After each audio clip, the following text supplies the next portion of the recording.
Axiata Group slipped into the red in its fourth quarter on the back of a significant increase in net forex losses.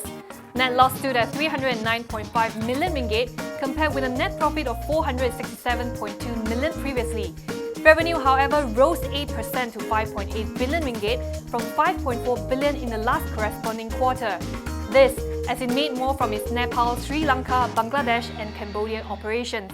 The group ended its full year down 80% to just over $500,000 ringgit from 2.6 billion previously. Revenue rose 8.5% to 21.6 billion ringgit from 19.9 billion. The group announced a final dividend of 3 cents per share for its 4Q FY16, in stark contrast with the 12 cents declared a year ago. Looking ahead, Axiata said cost management would be crucial to improve profitability. Solid earnings at the country's largest lender, Maybank, with 4Q net profit jumping 43%. This was due to the decrease in its net insurance benefits and claims incurred, net fee and commission expenses, as well as expense liabilities and taxation of life and takaful fund. Net profit rose to 2.4 billion ringgit compared with 1.7 billion a year earlier. Revenue was up 1.7% to 11.3 billion ringgit from 11.1 billion in 2015. For the full year, the lender reported a marginal 1.4% drop in net profit to 6.7 billion ringgit. Revenue stood at 44.7 billion ringgit, up 10% from 40.6 billion previously. It declared a dividend of 32 cents per share. Barring any unforeseen circumstances, Maybank is expecting its financial performance for 2017 to be satisfactory given the persisting challenging global environment.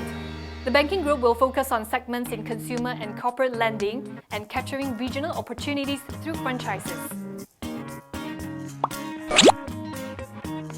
Former Bank Negara Governor Zeti says she will cooperate with a probe into the $10 billion said to have been lost by the central bank in the 90s from massive currency speculation. She says that the investigations were already completed before her time as governor and that the issue was never raised during her 16-year tenure. But if she is called by the special task force investigating the matter, Zeti says she will comply. She knows that this is an almost 30-year-old issue and that it is the wish of current leaders to investigate the matter. Zeti also gave her assurance that the central bank now has in place the most rigorous risk management and governance structure to ensure something like that never happens again. The scandal made headlines after former Bank Negara Assistant Governor Abdul Murad Khalid made the explosive claims in an interview with the New Straits Times and Utusan Malaysia. SP Setia posted a net profit of 424.8 million ringgit for its 4Q ended December 31st last year. Revenue stood at 1.8 billion ringgit. For the full year, bottom line was about 808 million. Revenue was at 4.9 billion. It declared a final dividend of 16 cents per share. The group attributed the results to higher work progress from its ongoing property development projects and delivery of projects in Battersea Power Station in London and Park Melbourne in Australia.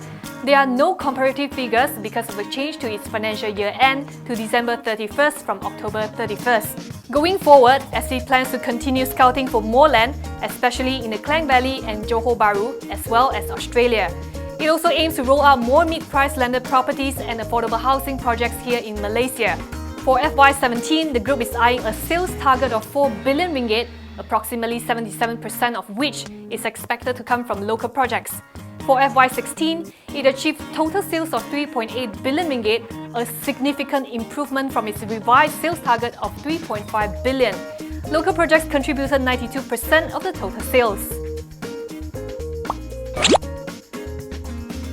IJM Corp's third quarter net profit almost halved due to the absence of a one-off gain from the disposal of an equity interest the previous year, as well as lower contributions from its plantation and port divisions. Earnings fell to 138.4 million ringgit compared with 256.1 million ringgit in 2016. However, revenue came in 10.9% higher at 1.6 billion ringgit from 1.4 billion a year ago.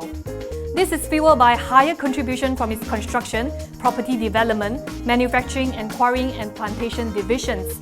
Managing Director Som Heng Chun says the group is supported by strong current outstanding order book levels and that its current portfolio provides stable and predictable cash flow streams. IJM also announced today that it won a contract worth 1.16 billion ringgit to build the Bukit Bintang City Centre Mall in Kuala Lumpur. The construction period of the 7-storey structure is 40 months.